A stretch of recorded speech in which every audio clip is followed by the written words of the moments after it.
It was supposed to be a simple vacation, a warm escape from the biting Canadian cold. That's all Michael and Sarah were looking for when they booked their trip to the Philippines. They imagined a tropical Christmas, sandy beaches instead of snow, maybe some fireworks, lively street parties. They were excited, but they had absolutely no idea that this trip would completely redefine what family, love, and the spirit of Christmas meant to them. The culture shock hit them the moment they landed. See, back in Canada, the Christmas season kicks off in December, right after Halloween has packed its bags. But in the Philippines, Christmas begins in September. Yes, September. The moment the calendar flips to the first beer month, September, October, November, December, the entire nation transforms. It was like stepping into a country where it was already December 24th. Christmas carols weren't just in the malls. They were in the taxis, the corner stores, the air itself.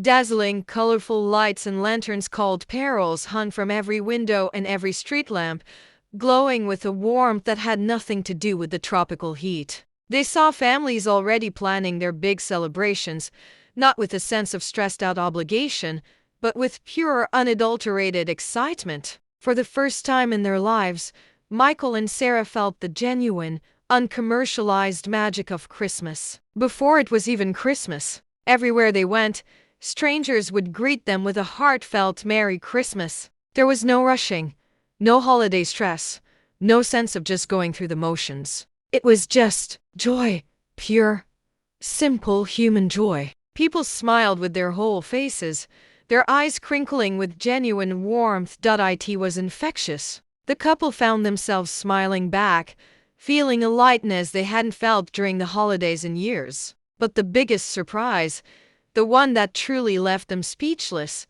came a few days before the 25th. Their Filipino neighbor, a woman they had only shared a few pleasantries with, knocked on their door. She invited them to join her family for Noche Buena, the grand Christmas Eve feast. Michael and Sarah, thinking it would be like a small, quiet dinner back home, graciously accepted. But then, Christmas Eve arrived, and the entire street they were on transformed. It was like a switch was flipped. Suddenly, the air was filled with the sound of kids laughing and running around. Families were dragging long tables out of their homes, lining them up end to end down the entire block. Neighbors weren't just saying hello. They were sharing huge platters of food, hugging, and wandering into each other's houses like they were all one giant family. It felt less like a holiday and more like a massive, joyous homecoming. Even for them, total strangers, a family they'd barely met waved them over, insisting they come inside.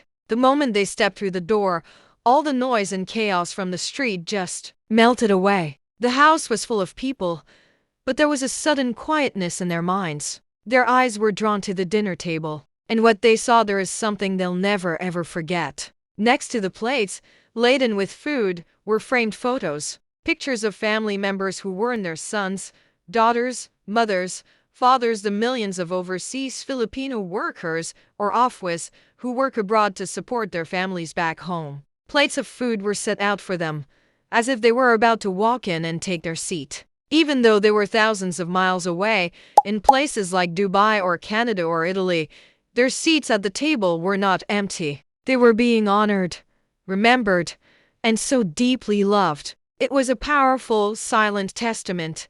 No one is forgotten at Christmas in the Philippines. The couple watched, mesmerized, as phones and tablets were propped up on little stands around the table. One by one, video calls connected the family. Faces from across the globe appeared on the small screens, their voices filling the room. And then, something happened that neither of them expected. The mother of the family, a woman with the kindest eyes, leaned in close to one of the phones. She looked at the face of her child on the screen, and with a voice thick with emotion, she just whispered, "Merry Christmas, Anak," which means my child. Tears streamed down her face, but you could tell they weren't tears of sadness. They were tears of pure, overwhelming love. A love so strong it crossed oceans and time zones just to be felt. That was the first moment the Canadian couple said they felt their hearts break, but in the most beautiful way possible. When they walked into the simple, bustling home, the first thing that hit them was the smell. A beautiful chaos of aromas filled the air. The table was groaning under the weight of food. There was leckin with its crackling, crispy skin. There was pancit, long noodles symbolizing a long life. There was a sweet, Filipino-style spaghetti that intrigued them, and piles of golden fried lumpia. For the Filipino family, this was a familiar, comforting spread. But for Michael and Sarah, it felt like a miracle of flavors they'd never even dreamed of. The food wasn't fancy or expensive by Western standards, but the joy surrounding it was priceless. Everyone was laughing, sharing stories, their faces lit up with pure happiness. But what truly shocked the couple wasn't the food itself. It was how it was served. In Canada, they were used to a buffet-style gathering where you serve yourself. Here, it was completely different. They watched, fascinated, as each person, aunts, uncles, cousins would take a plate, fill it with the best pieces of food, and hand it to someone else first. The children served the elders. The adults served the guests. Everyone made sure others had eaten before they even thought about their own plate. It was a silent, beautiful dance of selflessness. Family first, always. It was a powerful, unspoken rule that resonated deeply with them. Just when Michael and Sarah thought the night couldn't get any more emotional, the family's matriarch, the Lola or grandmother, slowly walked towards them. Her hands, wrinkled with age and kindness, were holding two small, simply wrapped gifts. Michael and Sarah were taken aback. "Oh no, please," Sarah said gently. "You don't have to. We're just guests. Your hospitality is more than enough of a gift." The grandmother just smiled, a warm, knowing look in her eyes. She placed the gifts in their hands and said something that shattered their hearts in the best way possible. She looked at them and said softly, in a Filipino Christmas, "You don't need to be family to be loved." That one sentence, that simple, profound truth hit Michael like a tidal wave. He tried to hold it in, but he couldn't stop the tears from welling up in his eyes. He wasn't just a tourist anymore. In that moment, surrounded by strangers who treated him like their own, he felt a sense of belonging he hadn't felt in years. He felt seen. He felt home. This was the magic of a Filipino Christmas. It's not about the presents under the tree, but the presence of love in the room, a love that extends to everyone, no questions asked, a love that says, "You are one of us." And then, the moment came that changed everything. The clock on the wall crept towards midnight. Back home, this would be the signal for a frantic, joyful rush to the Christmas tree, tearing open presents wrapped in shiny paper. But here, something completely different happened. As the clock struck 12, the music softened, the chatter died down. And one by one, everyone in the room, aunts, uncles, cousins, kids, grandparents, formed a large circle. We were gently pulled in, and we all held hands. And then they began to pray. This wasn't a short, "let's get this over with" kind of prayer. It was deep. It was heartfelt. The grandfather led, his voice steady but full of emotion. He prayed for every overseas Filipino worker, scattered across the globe who couldn't be home for Christmas. He prayed for their safety, for their health, for their strength. Michael and Sarah looked over at the mother. She was holding her phone, a video call connected to her daughter in Dubai. Tears were streaming down her face, but she was smiling. "Thank you for working so hard for us," she whispered into the phone. "We love you. We are always here for you." Nobody looked away. Nobody pretended it wasn't happening. The entire family, all of us in that circle, held space for that moment. We respected the weight of it. It was a prayer mixed with so much love, but also so much longing, so much pain. Yet, somehow, the room was still overflowing with joy. They'd never seen anything like it. And then, just as quickly as it began, the prayer ended. And the mood, it lifted instantly. The music came back on.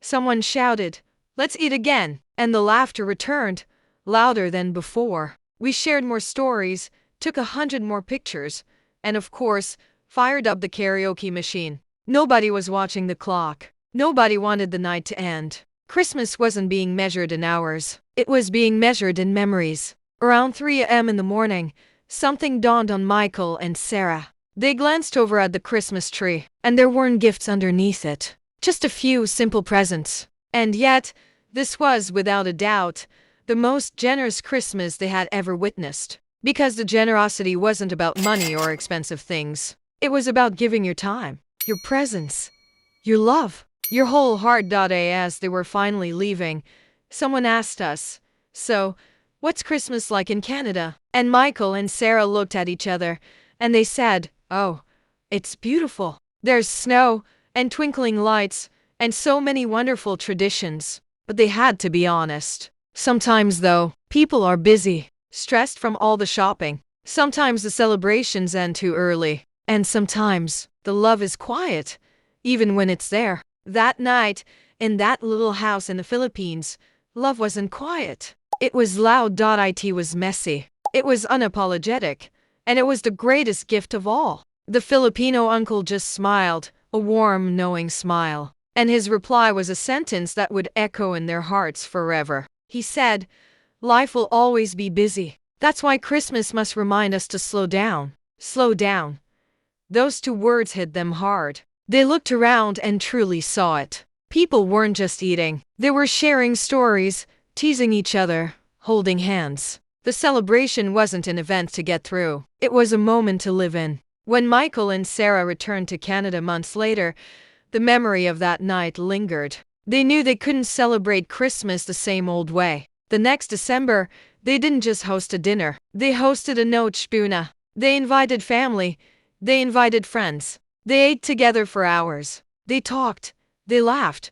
They didn't rush. They didn't worry about expensive gifts or perfect decorations. Instead, they focused on the people in the room, not the things under the tree. And at the stroke of midnight, for the very first time in their lives, they didn't just toast with champagne. They paused, held a moment of silence, and prayed for the people they loved who couldn't be there, sending their love across the miles. They celebrated Christmas the Filipino way with heart. Their story isn't just about a vacation, it's a life lesson. The Philippines taught them that Christmas isn't about snow, it's about warmth. It's not about expensive gifts, it's about the gift of presence. Christmas is connection. Christmas is remembering. Christmas is about loving people, whether they are sitting right beside you or are an entire ocean away. So this holiday season, maybe we can all learn a little something from the Filipino way. Slow down, connect, and love with all your heart. If this story touched you, please subscribe, like, and share so more people can experience the true magic of a Filipino Christmas. Merry Christmas from the Philippines to the world.